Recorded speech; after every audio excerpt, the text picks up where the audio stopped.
Hi, so in this video I'm going to be talking about those two little tabs that you see on the top of a blank cassette.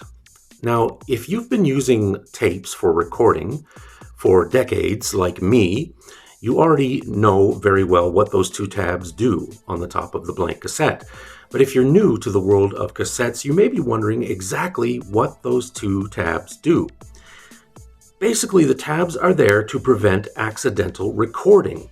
That is, if you break off those two tabs, which you can do by putting a knife or a screwdriver underneath them and gently pushing up until they break off, that cassette is now protected from accidental recording. Even if you deliberately press record on your tape recorder, nothing will happen if those two tabs have been removed. Now, this is a great feature if you have a very important recording. Maybe you have a cassette with your child singing happy birthday or speaking their first words. Well, of course, you don't want to tape over that, so if you remove the two tabs, it's impossible to record over that material on that tape. But if you leave those tabs intact, you can record on that tape numerous times.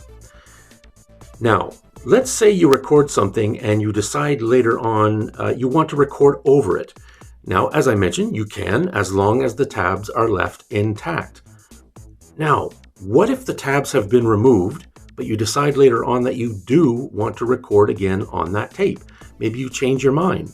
Maybe you broke the tabs off, but later on you decide, nah, I don't really want to keep that recording. I want to record over it. Very simple. All you have to do is cover the holes with scotch tape or fill them with little pieces of paper. Then you can record again on that cassette. Even if you have a pre-recorded store-bought tape released by a major label, you can record over that tape as soon as you cover up the holes with scotch tape or fill them with paper. Now, there is another method which I have never tried. You can put duct tape in the upper left corner of the cassette well in your cassette recorder to block the pin from coming down and sensing the tab. Now, this would enable you to record on any tape that you put in your recorder. But I personally would be very cautious of doing this, as you may forget that you did that and you could record over a very important recording.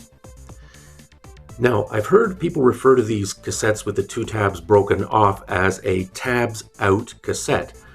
And on the other side of the coin, if the two tabs are still on the tape, they call it a tabs in cassette. And I've even heard people refer to a tabs out cassette as the cassette having taken off its sunglasses, which is kind of funny. Now, when I think back, I used to do this all the time. I used to find tapes with the two tabs broken off, and I would simply cover them up with scotch tape, and then I'd be able to use that tape maybe to record songs off of my television or my radio. I absolutely used to love doing that. And I remember actually going to the flea market and buying pre-recorded tapes that were released by major labels, and it would be stuff that I didn't really care about, but I knew I could bring it home, cover up the holes with blank tape, and use them as a cassette to record whatever I wanted. I used to do that all the time. So that's my little video talking about these tabs on the top of a blank cassette. Again, I'm sure many of you out there are very, very familiar with this, especially if you're like myself and you grew up in the 70s and the 80s when cassette culture was very, very prominent. Of course, you already know about this. I mostly wanted to make this video to let people know who are still new to the world of cassettes what those two tabs are all about. Thank you so much for watching. I hope you can join us again next time. Please feel free to give us a thumbs up, leave a comment, and as always, if you'd like to subscribe to the channel, please do. It's always greatly appreciated, and it always helps my channel grow.